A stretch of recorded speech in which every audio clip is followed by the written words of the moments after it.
Hello students, welcome to Anil sir ITI। मैं हूं Ajit sir. Anil sir के ITI ऑनलाइन प्लेटफॉर्म पे स्वागत करता हूं। हम लोग पढ़ रहे थे words of calculation first year के प्रैक्टिस सेट। हम लोगों ने प्रैक्टिस सेट 1 सॉल्व कर लिया था और उम्मीद करता हूं कि आप लोग को बहुत अच्छे से समझ में आया होगा। आज हम लोग प्रैक्टिस सेट 2 करेंगे सॉल्व। आज प्रैक्टिस सेट 2 सॉल्व करेंगे और बहुत अच्छे से और बेसिक से आप लोगों को बताएंगे। ये ITI के एग्जाम से रिलेटेड प्रश्न है जो प्रीवियस ईयर में आया हुआ प्रश्न है। तो चलिए हम देखते हैं पहला प्रश्न। देखिए पहला प्रश्न दिया हुआ है,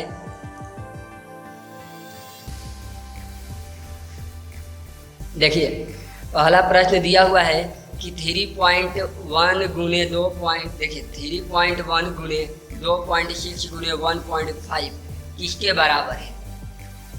तो आप अगर इसे गुना करेंगे 2.1 और गुणे 2.1 ये किसके बराबर है। देखिए मैं आपको बताता हूँ कैलकुलेशन करके। देखिए दिया हुआ है कि 3.1 गुने 2.6 गुने 1.5 दिया है।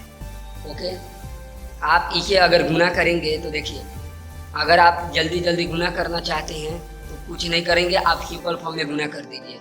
आप इसको गुना करेंगे तो देखिए 2.6 है, 3.1 है, तो 6 2 3 6 18 3 दूनी के 6 7 हो जाएगा, 6 के 6 8 2 10 के 0 और 7 एक 7 1 8 हो जाएगा।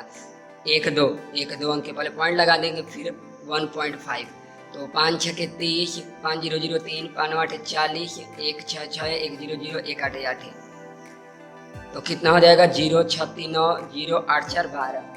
ओके, तो देखिए एक अंक पॉइंट है 1 2 3, 3 अंक हो जाएगा 1 2 3, यानी 12.09 कितना हो जाएगा। देखिए 1 2 3, 3 अंक पर देखिए 1 2 3 अंक के पहले पॉइंट है तो 1 2 3, यानी 12 पॉइंट कितना हो जाएगा 09 हो जाएगा। और 0 के बाद कोई वोट नहीं होता है। तो चलिए हम देखते हैं अगला प्रश्न।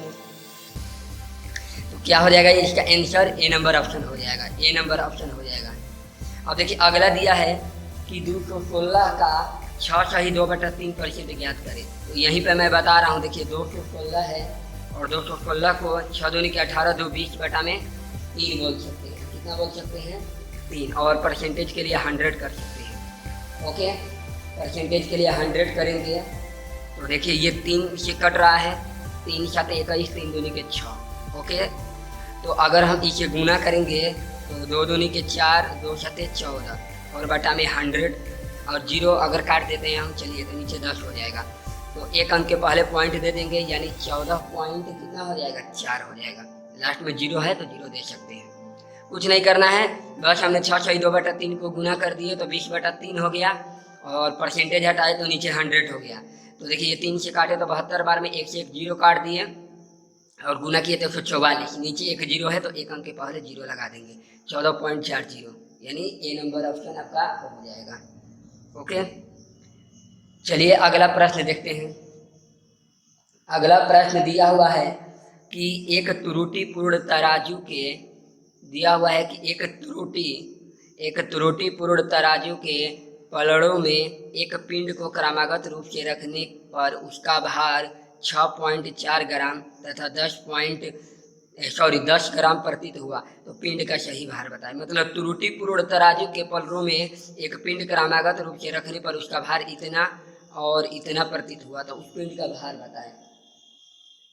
ठीक है, तो देखिए पिंड का अगर सही भार निकालना है, पिंड का अगर सही भार निकालना है तो एक आपके लिए बहुत शॉर्टकट फॉर्मूला आता है, W बराबर वेट बराबर दोनों पलड़ों का भार, यानी W1 गुणे W2 कर देंगे, रूट में W1 गुणे W2। जब इसको कैलकुलेशन करेंगे तो चलिए देखिए W कितना दिया है 10, 2 कितना दिया है 6.4, गुना कर देते हैं। तो गुना करेंगे तो ये पॉइंट 0 लग जाएगा, एक अंक के पहले 0, यानी 64 हो जाएगा। 64 का रूट कितना होता है 8 होता है। तो ऑप्शन कौन हो जाएगा आपका, ऑप्शन नंबर 8 दिया है डी। कुछ नहीं करना है, अगर पूर्ण भार निकालना है, सही भार निकालना है तो W1 गुणे W2 दोनों को गुना कर देंगे रूट में और कैलकुलेशन करेंगे तो 64 हो जाएगा। ओके,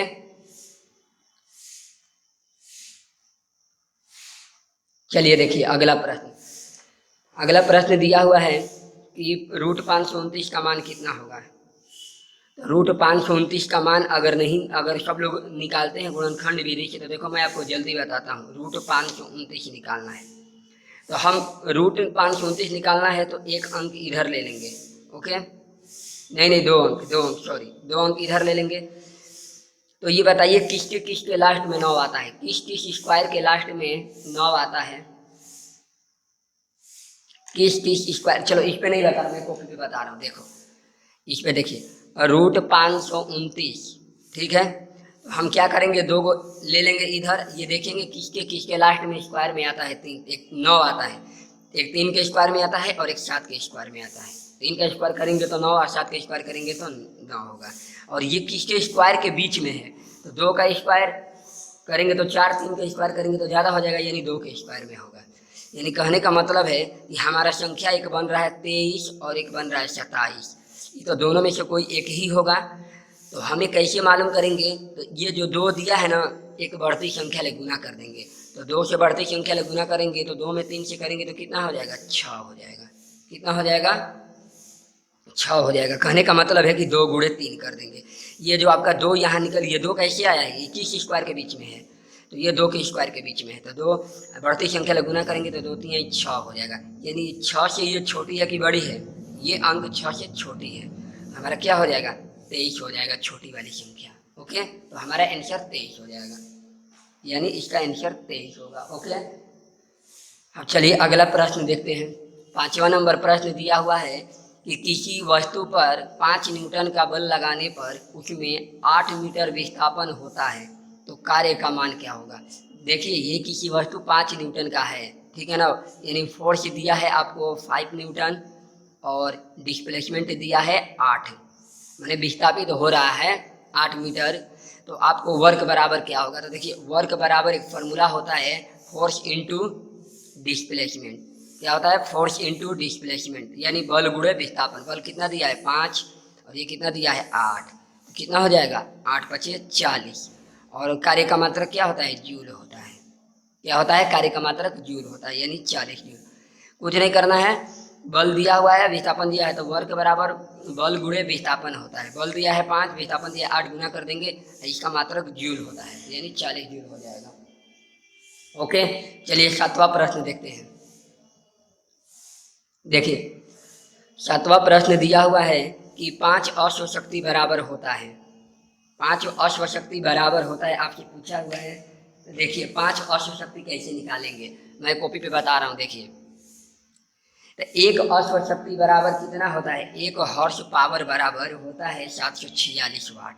कितना होता है, 746 वाट। तो 5 हॉर्स पावर बराबर कितना होगा, 746 गुणे 5 कर देंगे, तो 5 का 30 के 0, 5 का 20 3 23 और 5 से 35 2 37, ये कितना हो जाएगा 37 और 30। कुछ नहीं करना, एक हॉर्स पावर बराबर 746 वाट होता है। तो 5 हॉर्स पावर बराबर बोल रहा है तो गुना कर देंगे, यानी 37 और 30 हो जाएगा, वाट होता है। ओके, तो चलिए देखते हैं, ऑप्शन दिया हुआ है। हाँ, तो आपका सी नंबर ऑप्शन हो जाएगा। ओके, आगे दिया हुआ है प्रश्न कि किसी पदार्थ के विशिष्ट प्रतिरोध, किसी पदार्थ का विशिष्ट प्रतिरोध निर्भर करता है, किस पर निर्भर करता है, तो आपको ये बताना है। तो देखिए ऑप्शन दिया, उसकी लंबाई पर, उसके अनुप्रस्थ काट के क्षेत्रफल पर, उसके पदार्थ के प्रकार पर, उपयोग। मैंने कहा है कि उसका प्रतिरोध किस पर निर्भर करता है, किसी विशिष्ट पदार्थ, लंबाई पर भी करेगा, उसका क्षेत्रफल कितना है वो भी, इस पर भी निर्भर करेगा, पदार्थ के प्रकार पर भी निर्भर करेगा कि पदार्थ किस प्रकार का है। तो इसका ऑप्शन नंबर डी हो जाएगा। ओके, चलिए 9वां नंबर प्रश्न देखते हैं। एक कमरे की चौड़ाई इसकी ऊंचाई की 2 गुनी तथा लंबाई की आधी है। यदि कमरे का आयतन 512 घन मीटर हो तो कमरे की कितनी होगी, कमरे की लंबाई कितनी होगी। तो देखिए कमरे की लंबाई पूछ रहा है आपकी, तो चलिए हम इसको देखिए बनाते हैं कैसे बनेगा। एक कमरे की चौड़ाई इसकी लंबाई की 2 गुनी है तथा लंबाई की आधी है। यदि कमरे का आयतन 512 घन मीटर है तो कमरे की लंबाई कितनी होगी। ओके, कमरे का आयतन दे दिया है और कमरे की लंबाई पूछ रहा है, तो चलिए बनाते हैं। चलिए देखिए बनाते हैं हम इसको।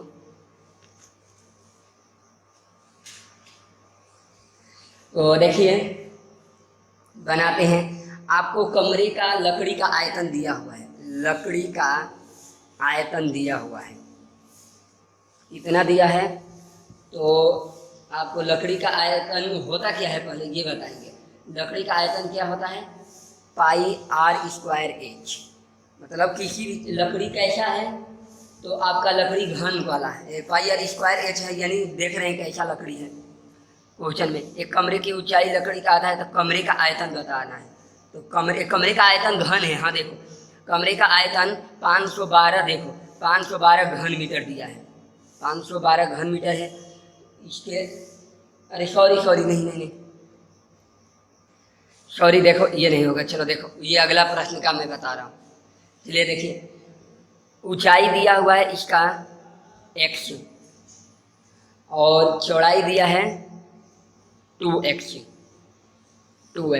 क्वेश्चन में बोला है कि चौड़ाई जो है ऊंचाई का कितना है, दोगुना है, तो मैंने दोगुना कर दिया। ओके, तो लंबाई कितना दिया है, तो हम देखते हैं लंबाई कितना दिया है। लंबाई निकालने के लिए बोल रहा है, लंबाई कितनी होगी। ठीक है, लंबाई कितनी होगी, तो चलिए देखिए बोला है कि चौड़ाई जो है ऊंचाई से दोगुनी है, तो दोगुना कर दिया। और लंबाई से कितना है, लंबाई से आधा है। तो जब ये लंबाई से आधा है तो ये लंबाई कितना हो जाएगा, दोगुना हो जाएगा, यानी 4x हो जाएगा। क्वेश्चन समझिए, अगर बढ़िया से बनाना चाहते हैं तो देखो ऊंचाई लिख रहा हूँ, चौड़ाई लिख रहा हूँ, और मान लीजिए लंबाई भी लिख दे रहा हूँ, कोई दिक्कत नहीं। चलो तो चौड़ाई जो बोल रहा है ये, चलो ये चौड़ाई कह दे रहा हूँ, ये ऊंचाई। चलो बढ़िया से बता रहा हूँ आप लोगों को। तो चौड़ाई जो है ऊंचाई से कितना है, दोगुना है, तो मैंने दोगुना कर दिया। और लंबाई से कितना है, आधा है। तो कहने का मतलब ये लंबाई से जब आधा होगा तो ये दोगुना होगा, तो यानी 4x हो जाएगा। और कमरे का आयतन निकालना है आपको। तो कमरे का आयतन दिया हुआ है, कमरे का आयतन दिया हुआ है आपको, कितना दिया है, तो आपको कमरे का आयतन 512 दिया हुआ है, 512 घन सेंटीमीटर क्यूब दिया हुआ है। ओके, तो एक बात याद रखिएगा, कमरे का आयतन का फॉर्मूला क्या होता है, कमरे का आयतन कैसा है, घन है। तो घन मतलब पूरा इसका हम क्यूब कर देंगे, गुना कर देंगे, पूरा ये टोटल को गुना कर देंगे, तो जोड़ देंगे तो कितना गुना करेंगे तो कितना हो जाएगा, 4 दूनी के 8 और 8 एकम 8 हो जाएगा। मतलब कहने का मतलब है कि पूरा हम गुना कर देंगे, क्यूब में होता है, कभी भी आयतन निकाला जाता है तो क्यूब में, तो पूरा गुना करेंगे, 4 दूनी के 8, ये गुना करेंगे तो 8s क्यूब हो जाएगा, बराबर कितना दिया है, 512। ओके, 512 जब 8 ले काटेंगे तो कितने बार में जाएगा, 8 छक 48, और 8 छक 48, 8 चौके 32, यानी x बराबर ये तो कितना हो जाएगा, रूट लग जाएगा, यानी रूट लग जाएगा, यानी 64 क्यूब दिया है तो रूट लग जाएगा, तो ये कितना हो जाएगा, 4 हो जाएगा। यानी हमारा x बराबर कितना आ गया, 4 आ गया। मीटर में है तो मीटर में होगा। ओके, तो हमें कमरे की लंबाई निकालना है, तो लंबाई कितना दिया हुआ है, देख लो कमरे की लंबाई निकालना है, तो लंबाई 4x दिया हुआ है। x का मान कितना आ गया है, 4 × 4, यानी 16 मीटर आपका आंसर हो जाएगा, 16 मीटर। कुछ नहीं करना है, देखिए कह रहा है कि कमरे का आयतन बराबर 512 मीटर दिया है, तो कमरे का आयतन निकालोगे तो लंबाई गुणे चौड़ाई गुणे ऊंचाई किया जाता है। अगर कमरे का आयतन निकालोगे तो लंबाई चौड़ाई ऊंचाई पूरा गुना कर दिया जाता है। ठीक है, आयतन निकालने के लिए तो गुना करेंगे तो कितना हो जाएगा, 8x क्यूब बराबर 512 दिया है, 64 बार में जाएगा, तो x क्यूब दिया है तो क्यूब निकालेंगे तो 4 हो जाएगा, और लंबाई पूछ रहा है तो गुना कर देंगे, यानी 16। ओके, तो चलिए अगला प्रश्न देखते हैं। इसका 16 देख रहे हैं ऑप्शन है, तो देखिए इसका 16 नंबर ऑप्शन हो जाएगा। चलिए अगला प्रश्न देखते हैं। कह रहा है कि एक लकड़ी के खंभा 7 मीटर ऊंचा तथा 20 सेंटीमीटर व्यास का है।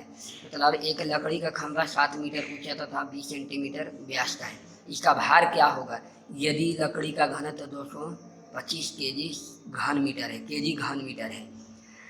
तो भार निकालने के लिए आप लोगों को घनत्व बराबर मालूम है क्या होता है, डेंसिटी बराबर क्या होता है, तो वेट बटा में वॉल्यूम बटा में क्या होता है, भार होता है, यही निकालते हैं। तो चलिए हम इसको निकालते हैं और बनाते हैं। चलिए लकड़ी का भार निकालना है, तो लकड़ी के खंभा 7 मीटर है और 20 सेंटीमीटर है। इसका भार क्या होगा यदि इसका घनत्व का इतना दिया है, तो घनत्व निकालने से पहले हमें आयतन निकालना पड़ेगा, ठीक है ना, आयतन निकालना पड़ेगा, क्योंकि आयतन बटा में भार होता है। घनत्व बराबर निकालेंगे अगर डेंसिटी बराबर, तो आपको वॉल्यूम बटा में क्या होता है, वेट होता है।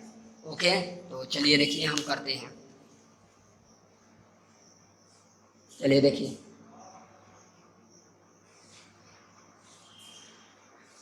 रुक जाइए। चलिए देखिए, आपको लकड़ी का आयतन दिया हुआ है। आयतन बराबर क्या होता है, आयतन निकालना पड़ेगा क्योंकि घनत्व दिया हुआ है और भार पूछ रहा है। ओके, तो भार बराबर क्या हो जाएगा, तो घनत्व गुणे आपका क्या हो जाएगा, आयतन। घनत्व गुणे आयतन हो जाएगा, ठीक है ना। देखो, भार बराबर निकालना चाहोगे तो घनत्व गुणे क्या हो जाएगा, आयतन। आयतन, तो आयतन बराबर क्या होता है फॉर्मूला, आयतन बराबर भार बटा में घनत्व, ठीक है ना। आयतन बराबर भार बटा में घनत्व, तो हमको आयतन निकालना पड़ेगा। आयतन जब निकाल लेंगे तो घनत्व से गुणा कर देंगे क्योंकि घनत्व दिया हुआ है। तो चलिए, आयतन लकड़ी कैसा होता है, बेलनाकार होता है क्योंकि व्यास दिया हुआ, ऊंचाई दिया हुआ है, लकड़ी बेलनाकार होता है। तो बेलन का आयतन क्या होता है, पाई आर स्क्वायर एच। तो चलो तो निकालते हैं। 22/7 आर आपको दिया हुआ था, कितना दिया हुआ था, देखो आर देख रहे हैं कितना दिया है। आर इसमें देखो व्यास दिया हुआ है 20 सेंटीमीटर, यानी व्यास 20 दिया हुआ है, डायमीटर 20 दिया है, तो त्रिज्या इसका क्या होता है, आधा होता है, तो त्रिज्या 10 हो जाएगा। व्यास का आधार त्रिज्या होता है, तो ये 10 गुणे 10। और ऊंचाई कितना दिया है, ऊंचाई दिया है, ये देखो सेंटीमीटर में है और ये मीटर में है। ओके, ये मीटर में है 7, तो हम इसको भी सेंटीमीटर में कर देते हैं। ये सेंटीमीटर में है तो इसको भी सेंटीमीटर में करना पड़ेगा। तो 1 सेंटीमीटर में, 1 मीटर में 100 सेंटीमीटर, तो 7 ले 700 हो जाएगा। ओके, चलिए इसको कैलकुलेशन करते हैं, कितने बार में जाएगा, 100 बार में। तो ऊपर कितना, 22, 1 2 3 4 0, 1 2 3 4 0 सेंटीमीटर क्यूब, आयतन क्यूब में होता है। बना लीजिए, कोई दिक्कत नहीं। तो अगर आप इसे, 1 मिनट आप यहाँ पे ध्यान दीजिएगा, आपको आंसर मीटर में पूछ रहा है। किसमें पूछ रहा है, देखो देखो मीटर में। देखिए ये देखो घन, इसका घनत्व घन मीटर में दिया हुआ है, केजी घनत्व घन मीटर में। इसका घनत्व 225 केजी घन मीटर दिया हुआ, तो मीटर में हम इसे कन्वर्ट कर लेते हैं। ओके, यहीं पे कर लेते हैं, आगे दिक्कत नहीं होगा। तो चलो, तो देखिए कभी भी आयतन निकाला जाता है, देखिए इसे हम मीटर में चेंज कर, तो कभी भी आयतन लंबाई गुणे चौड़ाई गुणे ऊंचाई, 3 चीज से मिलकर बना होता है। कभी भी आयतन बनता है तो लंबाई चौड़ाई और ऊंचाई तीनों से मिलकर होता है। तो यानी हमें 1 सेंटीमीटर में चेंज करने के लिए 100 से भाग देना पड़ेगा, तो लंबाई 100 के लिए चौड़ाई, फिर 100 के लिए ऊंचाई, यानी 3 चीज से आयतन मिल के बनता है, लंबाई चौड़ाई और ऊंचाई से। तो चलिए 2 0 से 2 0 कैंसिल, 2 0 से 2 0 कैंसिल। ओके, तो कितना हो जाएगा, 22/100 मीटर क्यूब हो गया। अब लकड़ी का भार निकालते हैं। लकड़ी का भार बराबर क्या होता है, भार बराबर घनत्व गुणे आयतन। घनत्व कितना दिया हुआ है, क्वेश्चन में दिया हुआ है 225 घन मीटर क्यूब दिया हुआ है, और गुणे आयतन निकल के आया है 22/100। ओके, 22/100। तो जब हम इसे गुना करेंगे, तो देखिए गुना करने का जल्दी ट्रिक बता रहा हूँ। 11 गुणे 2 22 कह देंगे, तो 2 से गुना कर देते हैं, 2 5 10, 2 दूनी के 4 1 5 और 2 दूनी के 4 और गुणे 11 है, ठीक है। और 11 से गुना करने का देखिए ट्रिक बता रहा हूँ। 0 के 0, 5 के 5 है, 5 4 9, 4 के 4 है, और बटे में 100 दिया हुआ है, तो 2 अंक के पहले 0 लगा देंगे, 49.5 केजी हो जाएगा। ओके, 49.5 केजी हो जाएगा। बस 11 दूने 2 कर दिए, 2 से गुना आसानी से हो गया। 11 से ट्रिक है कि 0 के 0, 5 के 5 है, 5 4 9, 4 के 4 है, यानी 49.50। ओके, चलिए इसका ऑप्शन देखते हैं। इसका ऑप्शन दिया हुआ है आपको सी नंबर। चलिए अगला प्रश्न देखते हैं। धारा की इकाई क्या होती है, धारा की इकाई तो सबको मालूम है, एम्पियर होती है। धारा की इकाई कितना होता है, एम्पियर, यानी सी हो जाएगा। चलिए अगला प्रश्न देखते हैं।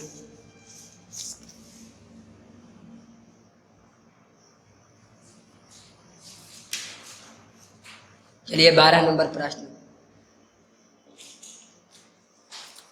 12 नंबर देखिए, प्रश्न दिया हुआ है कि निम्न दी गई समीकरणों में x तथा y के मान क्या होगी, x तथा y के मान क्या होगी आपको पूछ रहा है।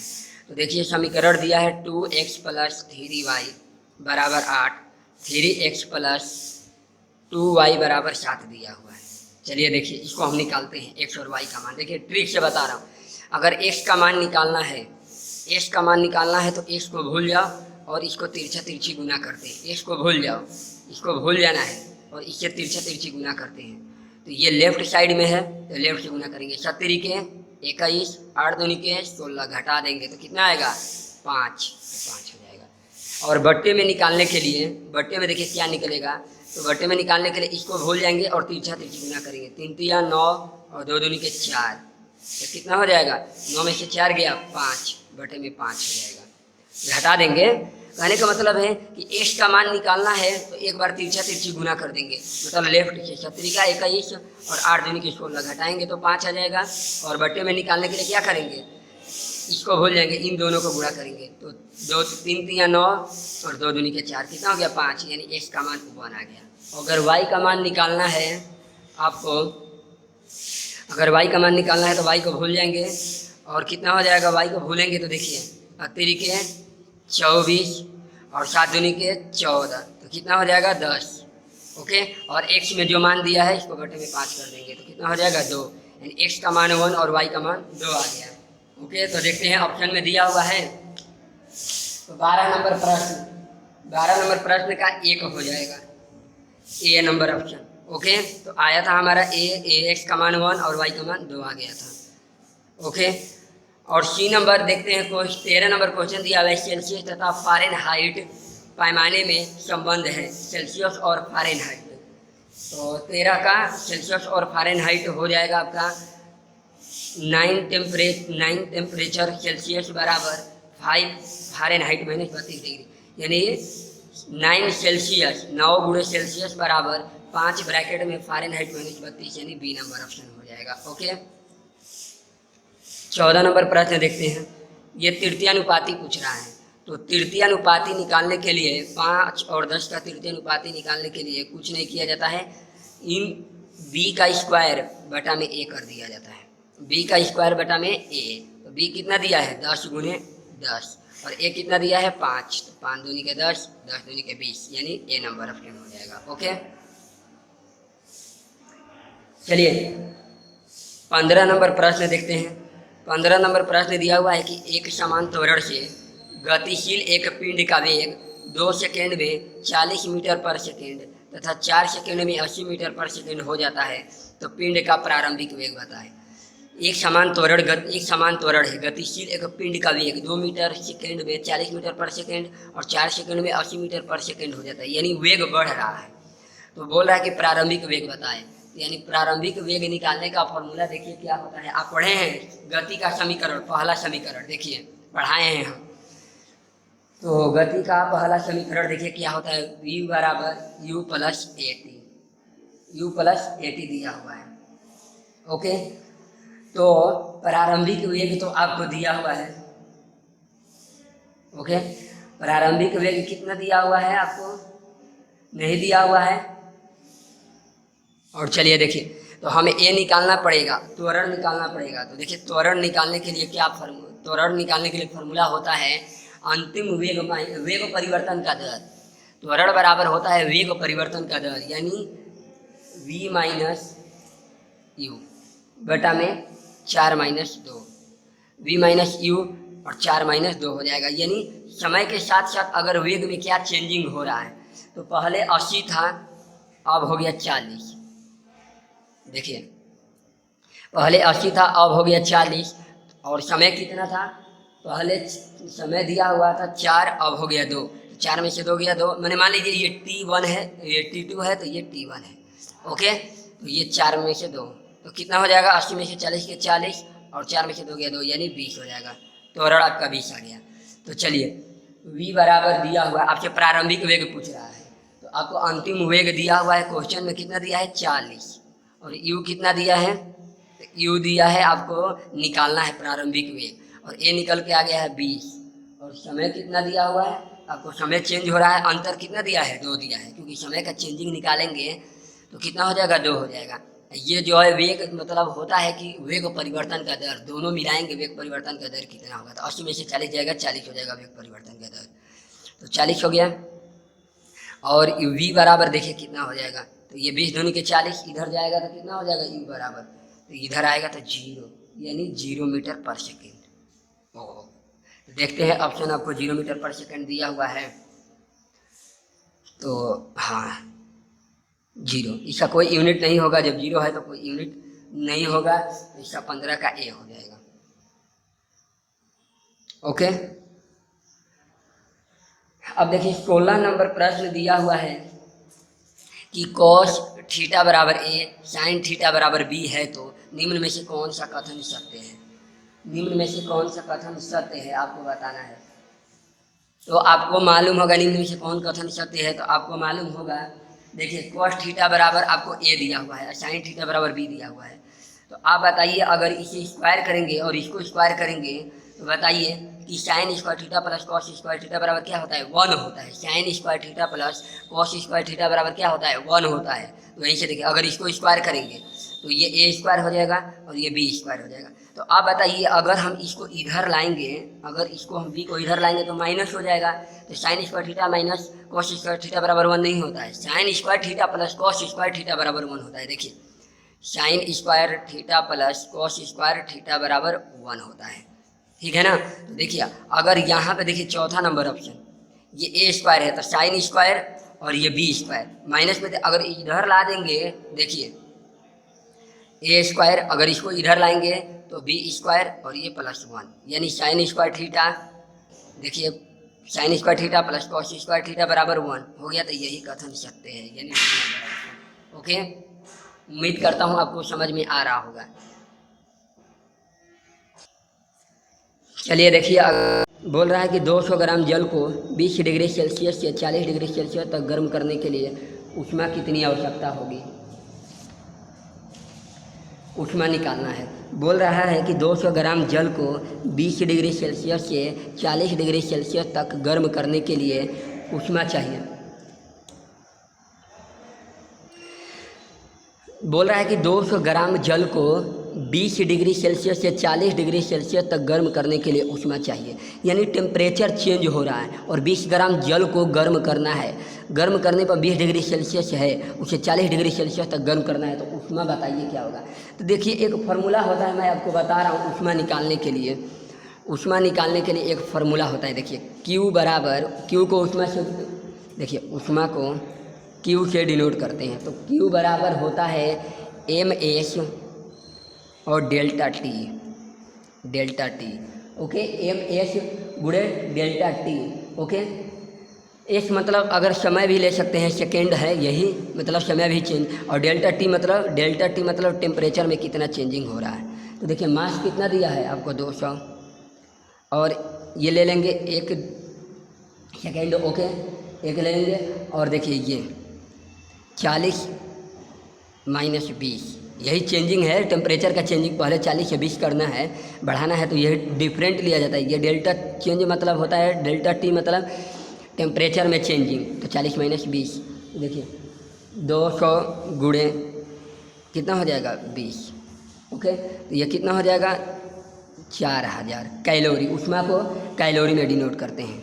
तो चलिए ऑप्शन देखते हैं, कैलोरी लीजिए, देख लीजिए 20 हो गया, गुना कर दिए तो 4000 कैलोरी होता है, उसमें किस में होता है, कैलोरी में। तो देख रहा हूँ ऑप्शन दिया हुआ है, तो देखिए ऑप्शन आप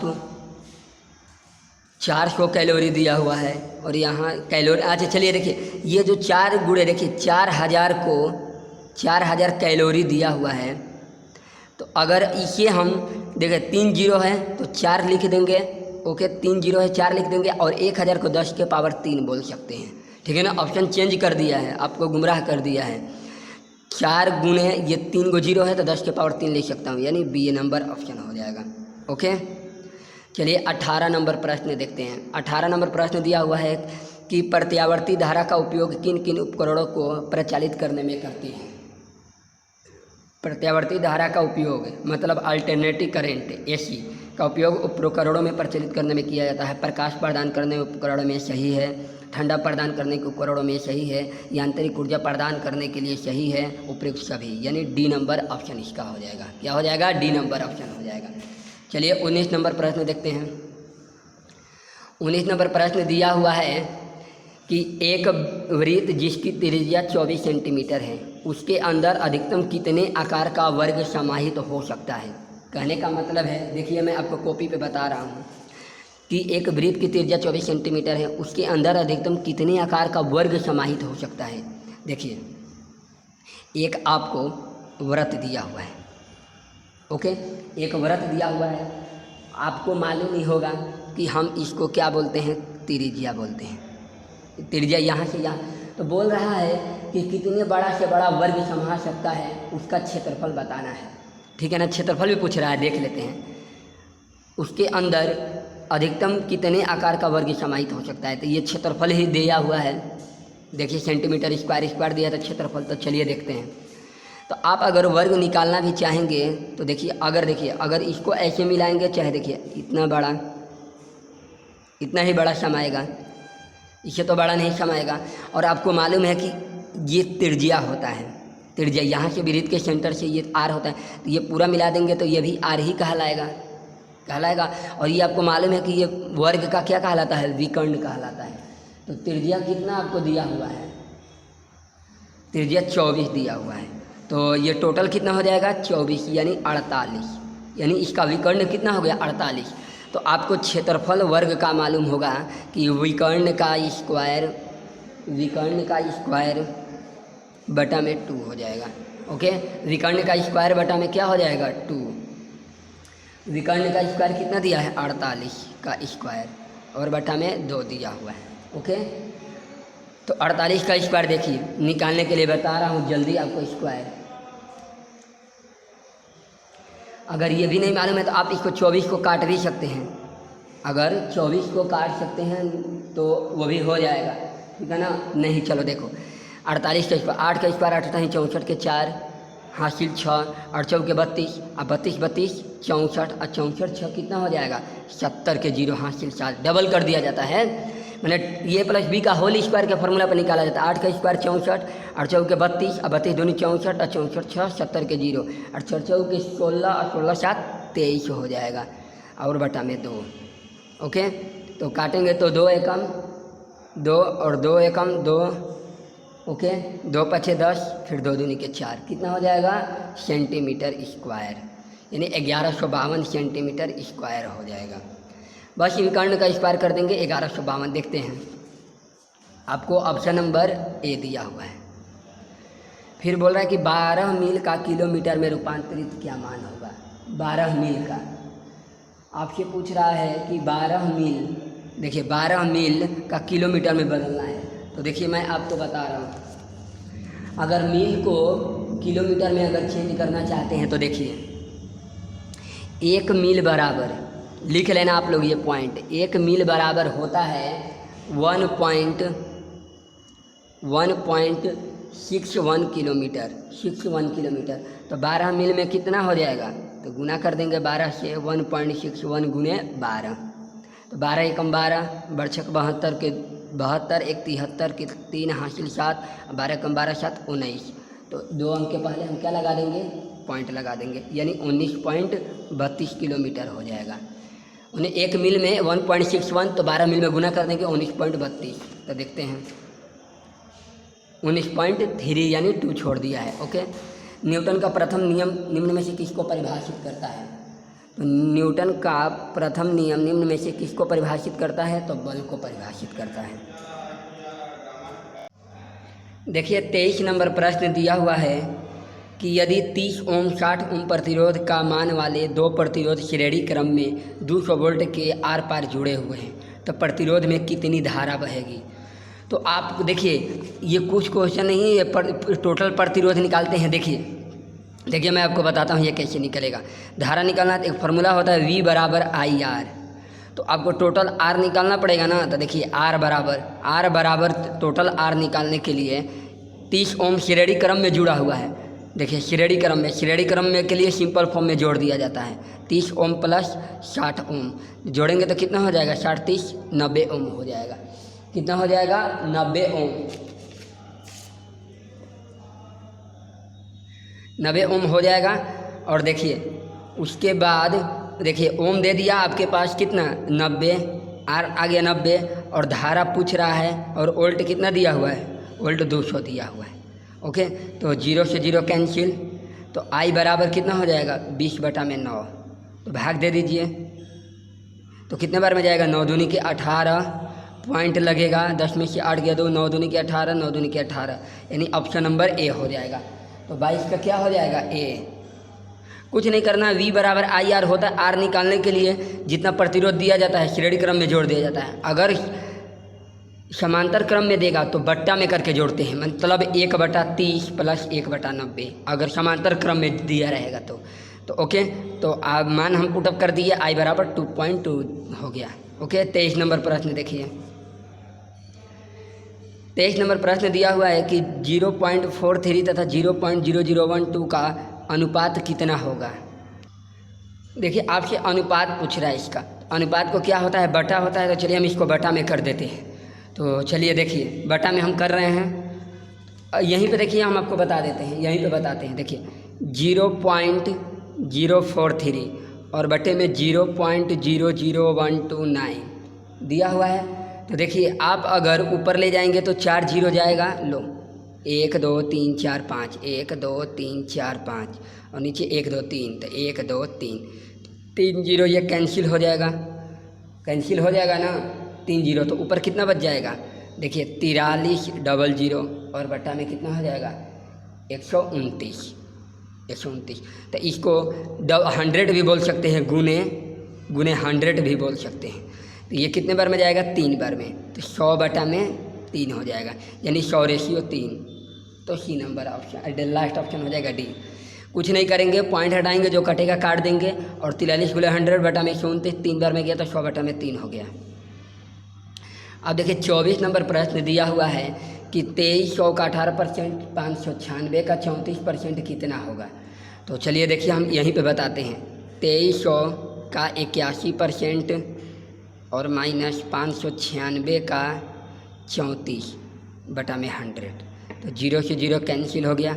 इसको गुना करेंगे तो देखिए 23 से कम 23, 23 8 कितना होता है, इतना हो जाएगा। तो 100 जोड़ेंगे तो 23 8 अतिरिक्त के 24, 8 दूनी के 16 2 18, 18 2 26 हो जाएगा, देखिए 86।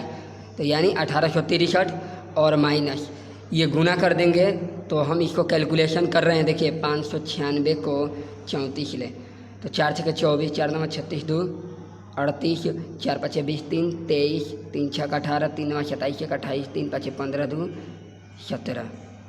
तो देखिए 4 के 4 8 8 16, 8 3 11 12, 7 2 1 10, 1 1 2, यानी कितना आ गया 202.64। तो 2 अंक के पहले पॉइंट लगा देंगे तो 202.64। ओके, जब आप इसे घटाइएगा तो लास्ट में 0.00 ले लेंगे तो 10 में से 4 गया 6 हो जाएगा, और ये 9 में से 6 गया 3, और देखिए ये 3 है तो ये 2 हो जाएगा, तो 2 2 0, और 6 के 6 है, 8 में से 2 गया 6, यानी 166 पॉइंट लगा है तो 2 को पॉइंट लगा देंगे, 1660.36 हो जाएगा, 1660.36।